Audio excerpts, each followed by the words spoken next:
I went up to the North Pole.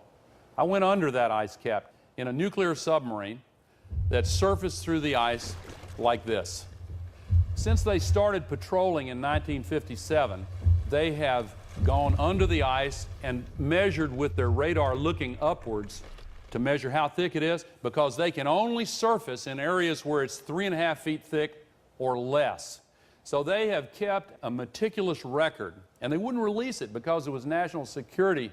I went up there in order to persuade them to release it, and they did. And here's what that record shows. Starting in 1970, there was a precipitous drop-off in the amount and extent and thickness of the Arctic ice cap. It has diminished by 40% in 40 years.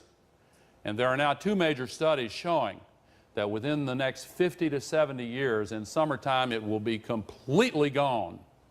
Now, you might say, why is that a problem? And how could the Arctic ice cap actually melt so quickly? When the sun's rays hit the ice, more than 90% of it bounces off right back into space, like a mirror. But when it hits the open ocean, more than 90% of it is absorbed. And so as the surrounding water gets warmer, it speeds up the melting of the ice. Right now, the Arctic ice cap acts like a giant mirror. All the sun's rays bounce off more than 90%. It keeps the Earth cooler. But as it melts and the open ocean receives that sun's energy instead, more than 90% is absorbed.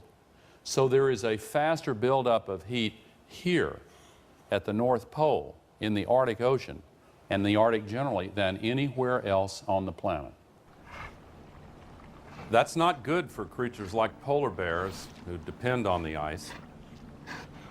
A new scientific study shows that for the first time they're finding polar bears that have actually drowned, swimming long distances, up to 60 miles, to find